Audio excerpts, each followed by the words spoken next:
Sumainyo ang Panginoon. At sumaiyo rin. Ang mabuting balita ng Panginoon ayon kay San Juan. Papuri sa iyo, Panginoon.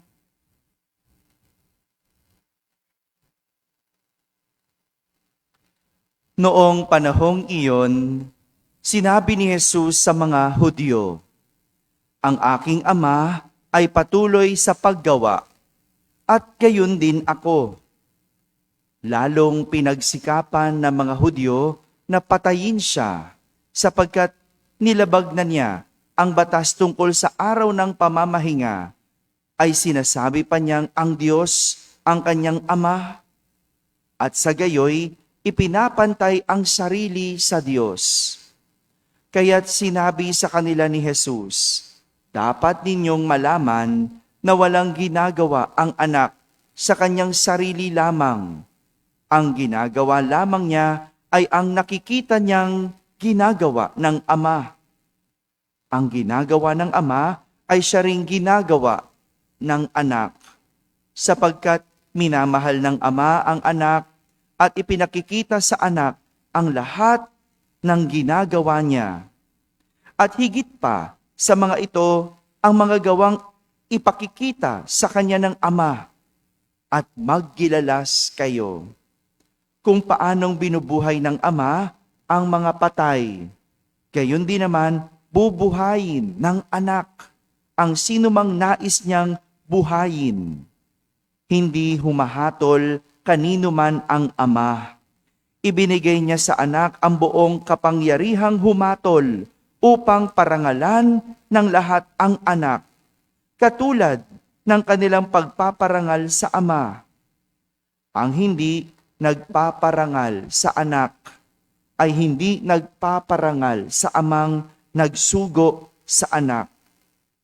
Sinasabi ko sa inyo, ang nakikinig sa aking salita at nananalig sa nagsugo sa akin ay may buhay na walang hanggan. Hindi na siya hahatulan, kundi inilipat na sa buhay mula sa kamatayan. Tandaan ninyo, darating ang panahon, ngayon na nga, na maririnig ng mga patay ang tinig ng anak ng Diyos, at ang makinig sa Kanya ay mabubuhay.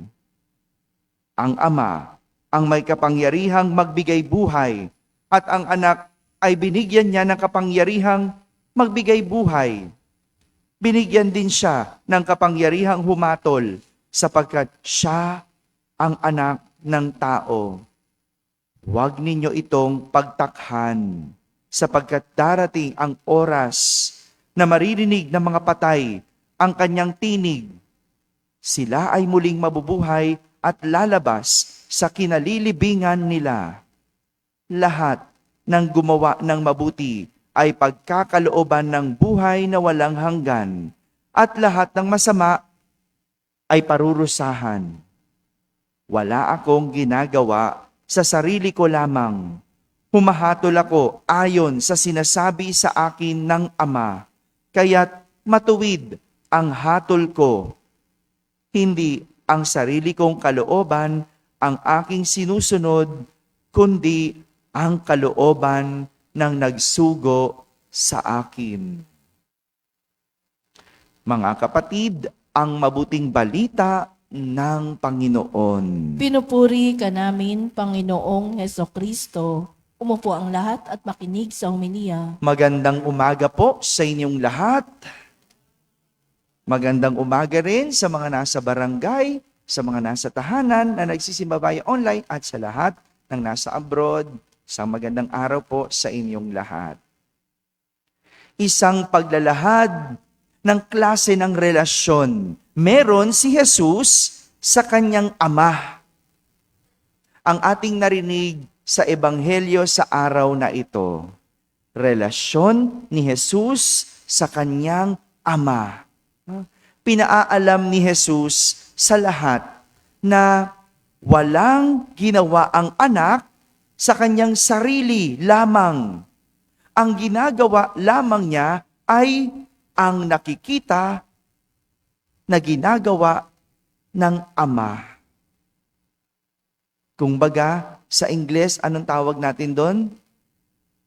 Like father, like son. Kung anong ginagawa ng ama, siya ring ginagawa ng anak. Yung ginagawa ng anak, yun lang ay nakikita niya sa ama. Hindi ba natural iyon? Natural sa isang anak ang matuto mula sa kanyang magulang. Natural yun, di ba? Natural. Hindi dapat nakikita sa magulang. Di ba?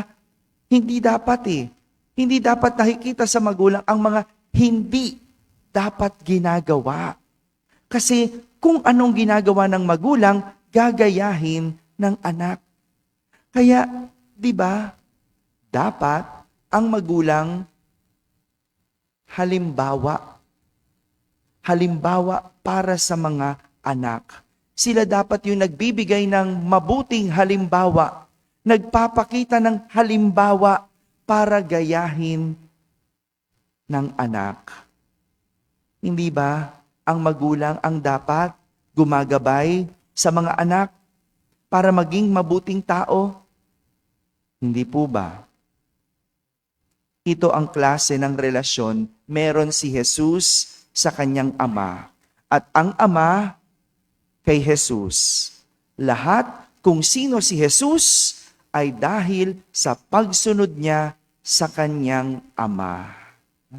Ito po ang ating ebanghelyo. Ang mensahe tungkol sa isang magulang at isang anak. Para sa magulang, dapat kayo po ang nagiging mabuting halimbawa sa inyong mga anak. Hello, mga magulang. Yung mga ginagawa ninyo, dapat pinag-iingatan. Kasi kayo ang nagiging halimbawa, kayo ang nagiging modelo. Sa inyo gagayahin, sa inyo kukunin ang pagkatao ng inyong mga anak. Kaya nga, pinapakita ni Jesus yung ginagawa niya mula lamang sa Ama. Pero bakit ganon? Minsan, baliktad. Imbis na magulang ang nagtuturo sa anak, bakit baliktad? Bakit anak ang nagtuturo sa magulang? Bakit ang anak pang na dapat magsabing, "Nay, magsaing ka na. Umuwi ka na." Paano? Yung nanay nasa bingguhan, nasa sugalan. No? Gabi na, nakikipagchismisan pa din. Bakit ganon? No? Bakit na sa halip ang magulang ang nag-aalaga sa kanyang anak, bakit baliktad? No? Bakit pinapasa sa anak ang pag-aalaga sa mga kapatid? Hello? Kita mo, no? Yung bata, no? Siya'y nag-aalaga. Yung nanay, nandun sa labas. No? Bakit ganun? Bakit baliktad? No? Bakit? Gayon ba yun? Nakakalungkot na may mga ganitong klase ng magulang, yung hindi nagpapaka-magulang. Kaya nga ang tawag, magugulang. No? Pinapasa sa iba yung kanilang responsibilidad. No? May ganyang magulang. Bakit ganun? Bakit pinapasa sa anak yung dapat silang gumagawa? May magulang sinasabi, "Anak, mag-aral kang mabuti para maahon mo tayo sa hirap." Bakit ang anak ang dapat mag-ahon sa hirap? Hello, mga magulang. Responsibilidad nyo yun Obligasyon nyo. Responsibilidad na magulang ang mag-ahon sa pamilya sa hirap. Huwag mong ipasa sa anak. Father, masama ba yun? Hindi masama, pero hindi rin tama. Hindi masama na ang anak ang magtaguyod. Pero hindi ba dapat magulang? Kaya nga dapat hindi agad-agad nagiging magulang. Linggo-linggo nitong mga nakalipas, nagugulat ako, pabata ng pabata ang nagiging magulang. Pabata ng pabata ang nagpapabinyag. Sa lublob ko, Paano magkakaroon na magandang buhay ang anak kung ang magulang nagbibinata pa? Kung ang magulang bata pa? Ang hirap, di ba? Kaya kawawa yung anak eh. Anong ipapakitang halimbawa kung yung magulang pinipilit pa ring tumanda? May mga pangangailangan pa ring pangbata. No? Kaya tuloy no? Paano magkakaroon ng magandang buhay ang anak kung ang magulang hindi nagpapakita ng mabuting halimbawa? Mensahe din ang ebanghelyong ito para sa mga anak.